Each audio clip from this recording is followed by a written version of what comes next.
Hello mga Katden lovers and Katden followers, sabay Catherine Bernardo and Alden Richards. Is it true na meron silang engranding bakasyon? But before that, if you haven't subscribed yet to my YouTube channel, please don't forget to like, share, and subscribe at i-hit mo na rin ang notification bell for more showbiz updates.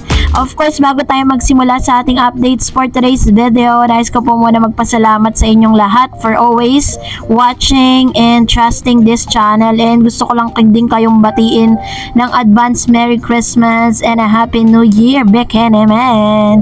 So, salamat po sa inyo pong palagi ang pagpili dito po sa ating pong channel. Maraming salamat po sapagkat araw-araw ay ramdam po natin ang inyo pong mainit na suporta at palagi ang pagsubaybay sa mga videos po natin. Thank you so much.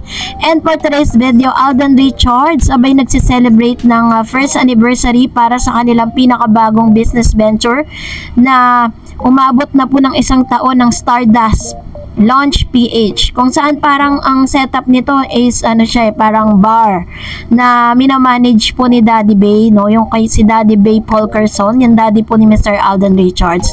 And of course, pinagkakaguluhan din ngayon sa social media ang ilan sa mga behind the scene nito pong nasabing Hello Love Again, kung saan yung kanila pong first na magkatabi sila sa bed, no? Kung napanood nyo na po yung HLG, I know na nakaka-relate kayo sa akin. Sabi ng ilang netizen, bakit daw kailangan magka-holding hands? Eh, hindi naman daw yun ang sabi ni Direk Cathy, diba? So, dun pa lang sobrang alam niyo na. And of course, naglabasan din ng ilan sa mga photos kung saan inilabas si Joros Gamboa ang laman ng kanyang phone na talaga namang super clingy and super sweet itong si Catherine at si Alden Richards sa mga photos na inilabas niya. At kitang-kita natin talaga na talagang komportable talaga sila sa isa't isa. And wala silang tinatawag na ilangan, no? Hindi sila parang naiilang or whatever. Talagang nagagawa nila yung mga bagay na sa ikakaganda ng movie. At the same time, makikita mo sa kanila na talagang hindi po kailangan na magkaroon ng awkwardness, diba? And eto na, dahil somebody texted me or chat me with regards to this video clip.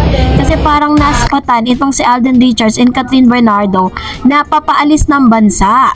And sabi ko po dun sa nag-chat sa akin, nag-DM sa akin or nag-PM sa akin na i-investigate natin yung video clip na yun kasi parang talagang papalabas at parang nagmamadali silang dalawa na syempre kahit anong iwas nila na hindi sila mabidyohan, hindi talaga may iwasan. And then when I check it, tinignan ko po or dapadaan po sa IG nitong si MC or si Miss Polkerson, yung kapatid po si Raisa Polkerson na kapatid ni Mr. Alden Richards. Nasa SG siya. Quick vacation 18 hours ago. Pinost niya po sa kanyang IG account that somebody is recording this video. And hindi natin alam kung sino po yung kasama niya dyan. Pero ang kasama niya dyan, boyfriend niya.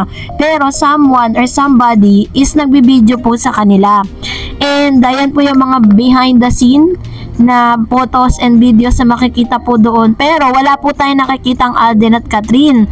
So ang hinala po ng mga netizen na maaaring nagkaroon po sila ng quick vacation kasama po si Miss Raisa Polkerson para po parang yun po yung kanilang treat sa isa't isa, no? And mag-investigate to deep investigation pa yung gagawin natin kasi deserve naman talaga nila ang magkaroon po ng engrande or quick vacation dahil po sa tindi ng kanilang mga trabahong hinarap, no? Pero what is good thing about this is kaya naman pala itong si Alden Richards paglapag sa Pilipinas agad-agad po nag back to work. Yun pala, tinatapos niya lahat dahil meron po siyang possible na meron siyang hinahabol na parang ito pong bakasyon na to na talagang makasama niya si Catherine Bernardo. Maaaring ito ay napabook na nila malayo pa lang dahil ipinangako nila sa isa't isa yan. Yun po yung version of the story ko. And then nakita nga natin yung mga evidence sa makapagpapatunay. Pero sabi po doon sa isang post na ito sa Twitter na parang kakain sila ng dim sum. So, meron bang dim sum sa Singapore? Kasi yun yung Singapore na view eh.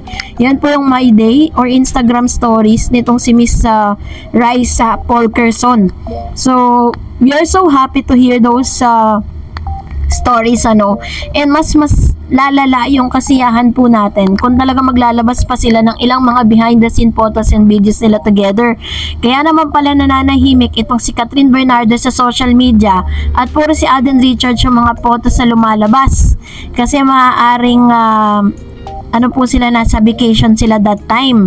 And yun nga yung according to source, talagang back to work agad si Mr. Alden just to make sure na maatenan yung bakasyon na ito. So, masaya lang tayong lahat. And of course that, narito naman ang ilan sa mga komento ninyo. Punayin natin si Ma'am Shimalu. Sabi niya na kung mabuti na lang naghiwalay ang Katniel. Kung sila ang magkatuluyan, bukod kay Summer na mahilig mag-cheat, ay magkakadera in-law pa siyang mother-in-law pa siyang pakialamera at kumakampi pa sa kamalian ng anak niya. Tingin ko kay Summer mayabang pero ang laki ng insecurity. Kaya pag nagdududa, uunahan na niya ng pag-cheat. Grabe yun Grabe yung statement na yun, Ma'am Shimalu. So, salamat po Ma'am Shimalu sa inyo pong opinion at sa inyo pong mga sa inyo pong saloobin patungkol sa bagay na ito. And of course, sabi ni Mr. Renato, meron akong napanood na interview ni Kat and Alden during HLG movie. Doon pa lang sa interview yon, may pahiwatig si Kat na sobrang fed up na siya. Hindi rason kung gaano katagal ang isang relasyon, kundi sabi niya, kung hindi na masaya dun, mas nakakabuting maghiwalay dahil parehas lang nasasaktan. 2019 pa yun, fast forward 2023, Kat, hindi na siya masaya, toxic na ang relasyon nila ni Daniel. Karagdagan niya pa sa statement, once na umayaw na siya ay hindi na niya ugali na bumalik sa isang bagay na inayawan. So dun pa lang suplak na yung mga pag-asa o maasa. Merong part 2 dahil wala nang part 2. Anyways, fans na lang naman yung maasa. Si Daniel, matagal niya nang natanggap na wala na. Ayan. So, salamat po, Ma'am Shi. Si Renato, sorry. Sabi ni Mr. Lihaime, or Ma'am Shi Lihaime, positivity is the key. Kat then is known for that. From the pregnant woman, old senior lady, a true follower of Kat, now a full-fledged licensed civil engineer, etc. There are the clear manifestation of God's love with Kat then, playing as a channel of His blessing. Ma'am Darrens, let's keep this in mind. Let's your channel be a living proof that we do entertain positive vibes. All goodness from Kat then, tayo mag-serve as an instrument in putting Kat then as a true living testimony of God's blessing and divine love. Christmas is love and forgiveness. Baka pwede pong punuin natin ng forgiveness. Baka pwede natin punuin ng good news ang vlog mo to inspire your followers. Love is all we need. Manatili tayong mabuti para pumawala na din yung mga bumabati ko sa Kat din natin. Kindness begets kindness. Masaya ako sa iyo, Ma'am Darrens, kasi may mabuti ang puso mo. Salamat sa vlog mo. Love you more. Always be kind. Kat din natin. Praying for all of us. God bless us all. Thank you, Ma'am Shile Haimed. Tama naman yung sinasabi ni Ma'am Shi na parang mas masarap ata na makapanood tayo ng mga good news kasi parang sobrang toxic na at ang dami ng mga bad news na kumakalat ngayon. This time, siguro let's make this channel sa channel of blessing to everyone para maging positive lagi yung natin, pagtulog at pagising. Sabi ni Miss Glorioso Silvana, Ma'am Eds, naniniwala si Eliza na swerte ang Kat din, kaya nga sa pamamagitan pinagawa niya sa Kat din pagtasa ng lapis na gagamitin sa test mo bilang engineer. Lumakas ang loob niya, walang kaba dahil nakakuha siya ng lakas ng loob. Ayan, thank you po, Ma'am Shi. And of course, sabi ni Miss Ragde, huwag gawin dahilan na nasaktan ka kaya mananakit ka rin ng feelings ng iba. Isang magandang ugali ni Kat, ex sa breakup niya with DJ sa 11-year relationship nila. Alam ng lahat kung sino ang nag-cheat sa kanilang dalawa. Obviously, sobrang nasaktan si Kat, but wala tayong narinig o nabasa na negative comments from Kat about sa ex. Blooming sa attorney Kat ngayon dahil sa love language and act of service love ni Tisoy sa kanya.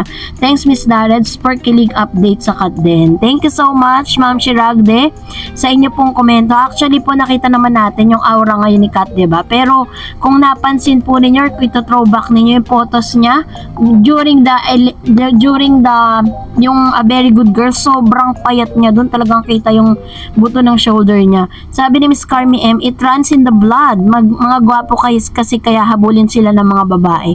And Summer can't resist with it. He let he lets her get away without thinking what's gonna happen. 11 years is something. It was just a waste. Kaya Kat, move on, mag-move on ka na, Kat, then forever. Ayan. Actually, naka-move on na si Miss Catherine. Kasi yung dati niyang aura, diba, kung makikita ninyo, parang bumabalik ulit yung magandang aura ni Miss Kat. Sabi ni Miss Emilia Garduque, tuloy-tuloy lang ang love each other. More movies to come. Love you both. And sabi ni Ma'am Marites Tan, basta Kat din forever.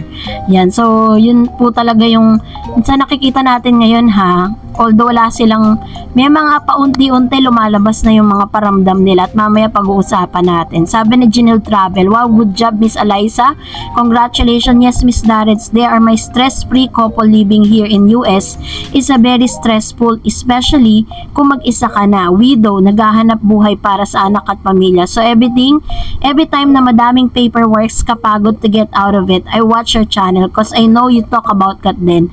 Thanks Miss Darets for your updates about them. God bless. Nakakatawa naman ng puso to, 'di ba? Parang ginagawa po nilang pang good vibes, no? Kaya talagang as much as possible, gusto ko talaga binabalita sa inyo good news kasi deserve nyo po na sumaya while you're watching and hearing those news about Catherine and Alden. Sabi ni Miss Lee Maria Lourdes, greetings from Korea, Miss Dars. Good thing happen to good people. Mabubuting taong Kat din, kaya good vibes, good things lang ang nararanasan ng dalawa. Nagbabaka sakali na maambunan itong si example na ito ng good vibes. Naswerte rin kagaya ng Kat din. Panigurado rin ito na examinin na ito ay inuna rin ang Panginoon sa pagdarasal. Tama naman, diba? Yun ang sinasabi ko sa inyo. Para sa akin kasi I cannot believe sa mga luck. Pero naniniwala ako na ginawa niyang inspirasyon ng Kat din. Sabi ni Miss Gloriosa Silvano, matalino si Kat. Once nag-cheat ka, mawala sa talaga yung trust niya.